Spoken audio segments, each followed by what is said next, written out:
Hey guys, সবার কি অবস্থা? আশা করি ভালো আছেন।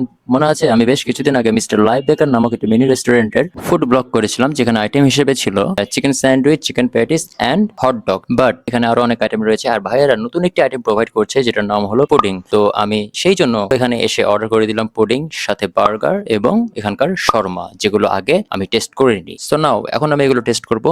So let's check it out. Burger হিসেবে আমি সিম্পল একটি বার্গার অর্ডার দিয়েছিলাম, যেটার মধ্যে রয়েছে শসা, মাংসের ঝুড়ি, সস এবং হালকা মেয়োনিজ। এবার চলুন শর্মার একটু গেটআপটা দেখা যাক। ওকে, শর্মার ভিতরে কি কি আইটেম রয়েছে সেটা দেখার জন্য যখন আমি শর্মাটি ভাঙলাম, তখন ভিতরকার অবস্থাটা ঠিক এমন ছিল। মাংসের ঝুড়ি এবং মশলা এই শর্মার ভিতরে পুরোপুরি পরিপূর্ণ অবস্থায় ছিল। দেখে মনে হচ্ছে মশলার পরিমাণটা অনেক বেশি। নাও পুডিং। তো পুডিংটা দেখতে অনেক মোলায়েম ছিল, স্মুথ ছিল, ক্রিমি ছিল, আর একটু জেলি জেলি ভাইব প্রকাশ পাচ্ছিল। সো নাও এখন আমি এই পুডিংটা টেস্ট করব। পুডিংটা তুলতে পারছিলাম না, কজ অনেক পিচ্ছিল ছিল, স্মুথ।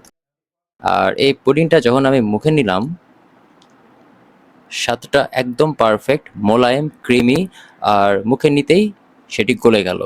সিরিয়াসলি গাইস, আপনারা এখানে এসে ট্রাই করতে পারেন। আশা করছি আপনাদের অবশ্যই ভালো লাগবে এই পুডিংটা। ওকে, নাও শর্মাটি আমি কোন দিক থেকে বাইট দিব সেটাই আমি কনফিউশন হয়ে গেছিলাম। যাই হোক, যে কোনো একটা দিক থেকে বাইট দেওয়া শুরু করলাম। মুখটা অনেক বড় করতে হলো, কারণ শর্মার সাইজটা একটু বড় ছিল।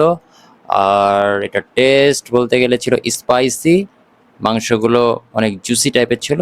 খারাপ না, ভালোই। আচ্ছা, বার্গারের কথা যদি বলা যায়, বার্গারটা আমার কাছে গাইস এটা এভারেজ লাগছে।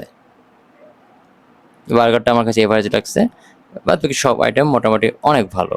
আর এই মিস্টার লাইভ বেকার এই প্লেসটিতে বিভিন্ন রকমের আইটেম আছে। আপনি আমার ইউটিউব চ্যানেলের মধ্যে প্রবেশ করে একটু সার্চ করলে মিস্টার লাইভ বেকার সম্পর্কিত সকল তথ্য সহ একটি ভিডিও পেয়ে যাবেন। অনেক কষ্ট করে ভিডিও বানায় গাইস, প্লিজ সাবস্ক্রাইব করে দিন। ধন্যবাদ।